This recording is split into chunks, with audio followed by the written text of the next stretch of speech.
ఇప్పుడున్న ముఖ్యమంత్రి రేవంత్ రెడ్డి గారు ఎన్నికల పిల్లలకు అన్నదమ్ములకు పత్రికా సోదరులకు మీడియా మిత్రులకు అందరూ కూడా పేరు పేరున ఉదయపూర్వక నమస్కారాలు తెలియజేసుకుంటున్నాం. ఇప్పుడున్న ముఖ్యమంత్రి రేవంత్ రెడ్డి గారు ఎన్నికల ముందు పిసిసి అధ్యక్షుడిగా ఉండి పెద్ద ఎత్తున గ్రామాల మీటింగ్ బహిరంగ సభలలో ఒక్కొక్క సభలో చేయలేని ఒక అక్కడ అన్ని సభలలో డిక్లరేషన్ అని పెట్టి అనేక హామీలు ఇచ్చినారు. ముఖ్యంగా రైతులకు ఇచ్చినారు. కేసీఆర్ గారు ఎకరకు 5,000 ఇస్తున్నాడు. మన ప్రభుత్వం వస్తున్నది, ఇక డిసెంబర్కి వెళ్ళి మన ప్రభుత్వమే మీరందరికీ ఎకరకు 7,500 2 పంటలకు 15,000 రూపాయలు ఇస్తామని చెప్పింది ముఖ్యమంత్రి. అదే కాకుండా ఈరోజు రుణమాఫీ ప్రతి ఒక్క రైతులందరూ బ్యాంకులలో పోయి రుణాలు తెచ్చుకోండి 2 లక్షల రూపాయలు. మన ప్రభుత్వం వస్తున్నది. సోనియా గాంధీ జన్మదినం డిసెంబర్ 9 తారీఖు నాడే మొత్తం రైతు రుణాలు మాఫీ చేస్తానని చెప్పినాడు. ఒక్కటన్నా హామీ అమలు చేసిందా ముఖ్యమంత్రి? రుణమాఫీ జరగలే.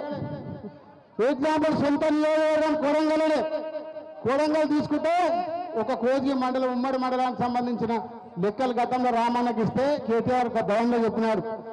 ఆ ఒక్క కోజీ మండలంలో 20,235 మంది రైతులు రుణమాఫీ తీసుకున్నారు.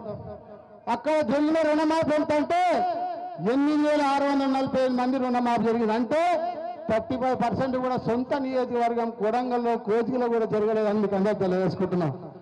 ఎక్కడ రుణమాఫీ కాలేదు. ఇక రైతు భరోసా మాకు అందరూ తెలుసు, మీ అందరు రైతులందరూ తెలుసు. గతంలో ఏం చెప్పినాడు? దేవుని మీద ప్రమాణం చేసి దేవుని మీద ఒట్లు పెట్టి రైతు బంధు ఇస్తా రుణమాఫీ చేస్తానంతా చెప్పినాడు. కానీ ఎన్నికలు అయినాక, పార్లమెంట్ ఎన్నికలు అయినాక ఎక్కడ కూడా రైతు బంధు ఇవ్వలే, రైతు భరోసా ఇవ్వలే. ఇప్పుడు ఏం చెప్తున్నాడు? 26 తారీఖు నుంచి రైతు భరోసా ఇస్తా అంటున్నాడు. గతంలో రైతు భరోసా మీద ఏం చెప్పినాడు? వినాయక చవితి పండుగకి ఇస్తాడు, దసరా పండుగకి ఇస్తాడు, దీపావళి పండుగకి ఇస్తాడు, సంక్రాంతి పండుగకి ఇస్తాడు. అన్ని పండుగలు అయిపోయినాయి. ఇప్పుడు 26 తారీఖు డిసెంబర్ 26 తారీఖు జనవరి 26 నాడు ఇస్తా అని చెప్తున్నాడు. ఎవరు రైతులు కూడా, ప్రజలు కానీ రైతులు కానీ రేవంత్ రెడ్డి నమ్మే పరిస్థితిలో లేరు. ఎందుకంటే రుణమాఫీ చేయలే, రైతు బంధు రాదు. ఈరోజు మా అక్క చెల్లెలందరూ 2,500 పింఛన్ ఇస్తాడు. ఒక్క అక్క చెల్లెలు కూడా 2,500 పింఛన్ రాలేదు. అవ్వతాతలకు 2,000 4,000 ఇస్తున్నాడు. వికలాంగులకు 6,000 ఇస్తున్నాడు. విద్యార్థులకు స్కూటీలు ఇస్తున్నాడు. చెప్పుకుంటే పోతే చాలా కార్యక్రమాలు ఉన్నాయి. ఇంత పెద్ద ఎత్తున హామీలు ఇచ్చి మాయ మాటలు చెప్పి గాలి మాటలు చెప్పి అధికారంలోకి వచ్చిన తర్వాత అన్ని గాజులకు వదిలేసినారు తప్ప ఎక్కడ హామీ చేయలేదు. కాబట్టి దానికి నిరసనగా ప్రభుత్వం మెడలు వంచి రైతులకు ఇస్తున్న 15,000 రైతు భరోసా ఇవ్వాలి, అందరూ అయితే 2 లక్షల రుణమాఫీ చేయాలి, ఈరోజు చెప్పిన అమలు చేయాలని చెప్పి ఈరోజు రైతు దీక్ష చేపట్టినాం. ఈ దీక్ష సందర్భంగా ఇప్పటికైనా రేవంత్ రెడ్డి కళ్ళు తెలిసి ప్రజలకు ఇచ్చిన హామీలు నెరవేరాలి. అక్రమంగా ముఖ్యమంత్రి ఒకటే పని చేస్తామని గెలిచినప్పటి నుంచి మన కేసీఆర్ గారు చేసిన అభివృద్ధి కార్యక్రమాలు, మన హైదరాబాద్లో కేటీఆర్ గారు చేసిన ఫ్లైఓవర్లు అవన్నీ కలర్ లేచి ప్రారంభోత్సవాలు చేస్తుంది తప్ప ఒక్కటి కూడా కొత్తది కథలే. కేసీఆర్ గారు చేసినవే ప్రారంభించుకుంటే మొత్తం నేనే చేసిన అని చెప్తా ఉన్నాను. ఉద్యోగాలు కూడా 44,000 ఉద్యోగాలు కేసీఆర్ గారు ముఖ్యమంత్రి గతంలో ఉన్నప్పుడే నోటిఫికేషన్ ఇచ్చినాడు. ఉద్యోగాలు చేస్తే వాళ్ళందరికీ సర్టిఫికెట్ వంచి ఫోటోలు దిగుతున్న ఉద్యోగాలు ఒక డిఎస్సి ఉద్యోగం తప్ప ఏది కూడా ఈ ప్రభుత్వం ఇవ్వలేదు. అదేవిధంగా ఈరోజు అక్రమ కేసులు పెట్టి మీరందరూ చూస్తున్నారు. ప్రజలను రైతుల దృష్టి మరల్చడానికే ఈరోజు లగచరం మీద మీరు మొన్న చూసినారు. రైతుల మీద అక్రమ కేసులు పెట్టి జైలు పంపించినారు. నన్ను అక్రమ కేసు పెట్టి 37 రోజులు జైల్లో పెట్టినారు. పైశాచిక ఆనందం వచ్చింది తప్ప ఎక్కడ ఏం చేసిన పరిస్థితి లేదు.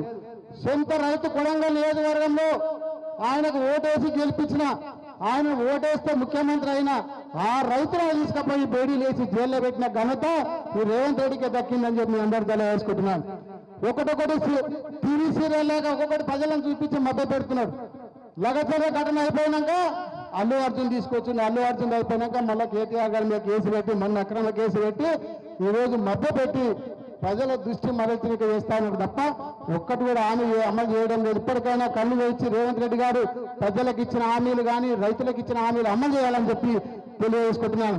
అదేవిధంగా షాబాద్ మండలాన్ని మనం అందరం చూసినాం. గతంలో ఏ విధంగా అభివృద్ధి చేసినాం. ఇక్కడ సందనల్లిలో గతంలో పెద్దలుగా కేటీఆర్ గారు ఐటీ శాఖ మంత్రి, పరిశ్రమల శాఖ మంత్రి ఉన్నప్పుడు, నేను ఎమ్మెల్సీగా ఉన్నప్పుడు అక్కడ ఉన్న 1,500 భూమి ప్రభుత్వ భూమి, మొత్తం ప్రభుత్వ భూమిని రైతులను ఒప్పించి 1500 భూమి సేకరిస్తే ఇప్పుడు పెద్ద ఎత్తున కంపెనీలు వచ్చి మన షాబాద్ కానీ సందనల్లి ప్రపంచ పటంలో నిలిచిన ఘనత ఎవరిదంటే మన వర్కింగ్ ప్రెసిడెంట్ కేటీఆర్ గారు చెప్పి అందరూ తెలియజేసుకుంటున్నాను.